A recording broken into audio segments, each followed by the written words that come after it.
আমন্ত্রণ জানাচ্ছি আপডেট সংবাদে। শুরুতেই জানিয়ে দিব গুরুত্বপূর্ণ শিরোনাম, এরপরেই থাকবে বিস্তারিত। ইসরায়েল ফিলিস্তিন পুরোদমে যুদ্ধ চলছে। যুদ্ধের সর্বশেষ আপডেট আন্তর্জাতিক সংবাদ জানিয়ে দিব। ইসরায়েলের উত্তরাঞ্চলে বিমান হামলার সাইরেন। এরপর থাকবে ন্যাটোকে শায়েস্তা করতে কঠোর অবস্থানে পুতিন। আরও জানিয়ে দিব জেলেনস্কিকে হত্যার ষড়যন্ত্র বানচাল, দাবি ইউক্রেনের। এরপর থাকবে আবারও আকাশে দাপট দেখালো তুরস্কের জঙ্গি বিমান।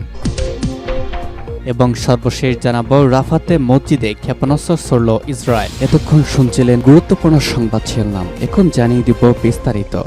ইসরায়েলের উত্তরাঞ্চলে বিমান হামলা সাইরেন। ইসরায়েলের উত্তরাঞ্চলে অন্তত 4বার বিমান হামলা সাইরেন বাজানো হয়েছে। 30 মিনিটের কম সময়ের মধ্যে সব সতর্কতা জারি করা হয়েছে। আজ মঙ্গলবার কাতার ভিত্তিক সংবাদ মাধ্যম আল জাজিরার সরাসরি প্রতিবেদনে তথ্য জানানো হয়েছে। প্রতিবেদনে বলা হয়েছে এই সতর্কতার অর্থ হলো রকেট বা ড্রোন হামলা হতে পারে, তবে এখন পর্যন্ত কোনো হতাহতের ঘটনা ঘটেনি। সেই সঙ্গে কোনো গোষ্ঠী হামলার দায় এখনো পর্যন্ত স্বীকার করেনি। গত 8 অক্টোবর থেকে গাজা ইসরায়েল ও হামাসের মধ্যে যুদ্ধ চলছে। এতে শুরুতে গাজায় 34,000-এর বেশি প্রাণহানি ঘটেছে, আহত হয়েছে 78,000-এর বেশি। অন্যদিকে ইসরায়েল হামাসের হামলায় নিহত হয়েছে 1200 জন এবং আহত হয়েছেন 3,000-এর বেশি। এই যুদ্ধের শুরু থেকে ইসরায়েলি বাহিনী ও হিজবুল্লাহর মধ্যে গোলাগুলি হচ্ছে। হিজবুল্লাহর পক্ষ থেকে বলা হয়েছে গাজা ইসরায়েলি হামলা বন্ধ না হওয়া পর্যন্ত তারা আক্রমণ চালিয়ে যাবে।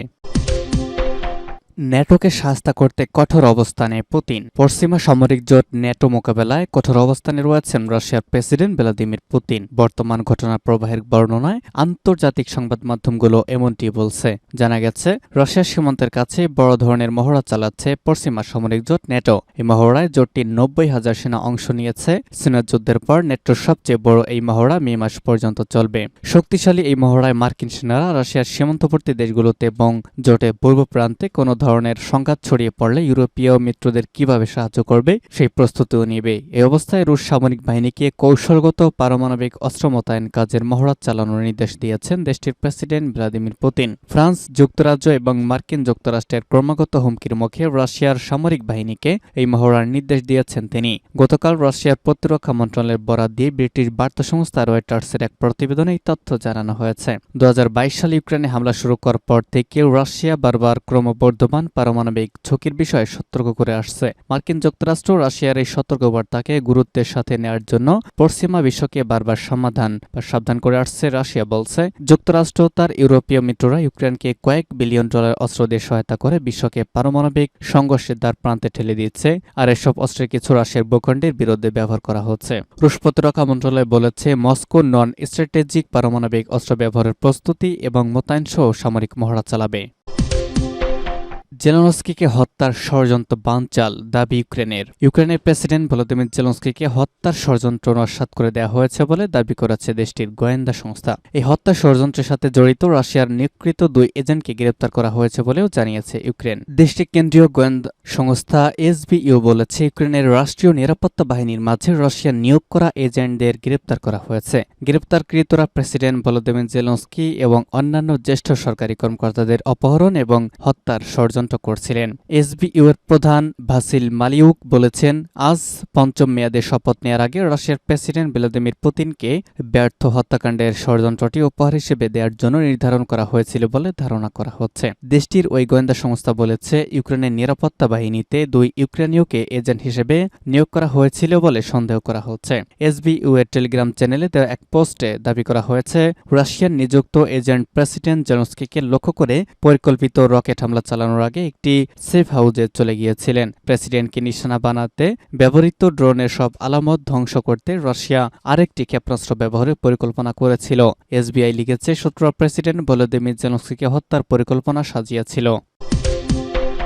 আবারও আকাশপথে দাপট দেখালো তুরস্কের জঙ্গি বিমান। আবারও আকাশপথে নিজেদের দাপট দেখালো 5ম প্রজন্মের তুর্কির জঙ্গি বিমান কান। গতকাল তুরস্কের আকাশে টানা 14 মিনিট উড়ে বেড়ায় যুদ্ধ বিমানটি। তুর্কি প্রতিরক্ষা শিল্পের এক বিবৃতিতে বলা হয় গতকাল ভোরে 10,000 ফুট উচ্চতায় 230 নট তথা 326 কিলোমিটার গতিতে পৌঁছেছিল কান। এর আগে চলতি বছরের ফেব্রুয়ারিতে প্রথমবারের মতো আকাশে উড্ডয়ন করে তুরস্কের এই জঙ্গি বিমান। ন্যাটো সদস্য তুরস্ক 2016 সালে একটি জাতীয় জঙ্গি বিমান তৈরির জন্য প্রকল্প হাতে নেয়। এরপর 2017 সালে তুর্কি এরোস্পেস ইন্ডাস্ট্রিজ বিমানের এই BAE সিস্টেমের সঙ্গে $125 মিলিয়ন একটি চুক্তি স্বাক্ষর করে। এটি মূলত এয়ারফোর্সেস কমান্ডের পুরনো F-16 বহরকে প্রতিস্থাপন করার উদ্দেশ্যে করা হয়েছে। বলা হচ্ছে 2030 সাল থেকে নিজেদের F-16 বহরকে পর্যায়ক্রমে বন্ধ করার পরিকল্পনা নিয়েছে তুরস্ক। তুরস্কের এই জঙ্গি বিমানটি প্রাথমিকভাবে দুটি জেনারেল ইলেকট্রিক F-110 ইঞ্জিন দ্বারা চালিত হবে, যা চতুর্থ প্রজন্মের লকহিড মার্টিন F-16 জঙ্গি বিমানেও ব্যবহার করা হয়ে থাকে। তবে 2028 সাল থেকে এই বিমানে নিজেদের তৈরি ইঞ্জিন ব্যবহারের লক্ষ্যমাত্রা নির্ধারণ করেছে আঙ্কারা। রাফাতে মসজিদে ক্ষেপণাস্ত্র ছুড়ল ইসরায়েল। ফিলিস্তিনের গাজা উপত্যকায় রাফার একটি মসজিদে হামলা চালিয়েছে দখলদার ইসরায়েলি সেনারা। আজ মসজিদটিতে ক্ষেপণাস্ত্র ছুড়েছে তারা। কাতার ভিত্তিক সংবাদ মাধ্যম আল জাজিরা জানিয়েছে, রাফা সিটির কেন্দ্রস্থলে অবস্থিত ওই মসজিদে একটি ড্রোন থেকে একটি ক্ষেপণাস্ত্র ছোড়া হয়। মসজিদটি একটি মার্কেটের পাশে অবস্থিত। ওই সময় সেখানে মানুষের অনেকটা জটলতা ছিল। ইসরায়েলের সম্ভাব্য হামলার ভয়ে মানুষ নিজেদের প্রয়োজনীয় জিনিসপত্র কিনতে সেখানে গিয়েছিলেন। তবে ওই ক্ষেপণাস্ত্রটি একটি সতর্কতামূলক ক্ষেপণাস্ত্র ছিল বলে জানিয়েছে আল জাজিরা। মূলত হামলার পূর্ব সতর্কতা হিসেবে এই ধরনের ক্ষেপণাস্ত্র ছোড়া হয়। ওই ক্ষেপণাস্ত্রটি ছোড়ার পর সেখান থেকে সাধারণ মানুষ সরে যান। আল জাজিরা আরও জানিয়েছে, হামলার পরপর সাধারণ মানুষের মধ্যে ব্যাপক আতঙ্ক ছড়ায়। মসজিদটিতে কখন বড় হামলা চালানো হবে এখন সেটি দেখার বিষয় বলে জানিয়েছে সংবাদ মাধ্যমটি। আজ সকালে রাফার মিশর সীমান্তবর্তী অঞ্চলে অবস্থান নেয় ইসরায়েলি সেনারা। সেখানে তারা ট্যাঙ্ক সহ অন্যান্য ভারী অস্ত্র নিয়ে প্রবেশ করে। ব্রিটিশ সংবাদ মাধ্যম BBC জানিয়েছে, রাফাতে এখনও অভিযান চালাচ্ছে দখলদার সেনারা। সেখানে আরও 3টি টানেল পাওয়ার দাবি করেছে ইসরায়েলের দাবি। এসব টানেলের মাধ্যমে মিশর হয়ে হামাসের কাছে অস্ত্র ও অন্যান্য সরঞ্জাম যায়। এদিকে আন্তর্জাতিক আইনে ধর্মীয় স্থাপনায় হামলা করার ক্ষেত্রে নিষেধাজ্ঞা রয়েছে। যদি যুদ্ধরত কোনো পক্ষ এমন স্থাপনায় হামলা চালায় তাহলে এটি যুদ্ধাপরাধ হিসেবে গণ্য করা হবে। আজ রাফাতে যুদ্ধাস্ত্র নিয়ে প্রবেশের আগে গতকাল রাতে সেখানে ব্যাপক বোমা হামলা চালায় ইসরায়েল। এই হামলায় নারী ও শিশুসহ অন্তত 20 জনের মৃত্যু হয়েছে বলে জানিয়েছে ফিলিস্তিনি সংবাদ মাধ্যমগুলো।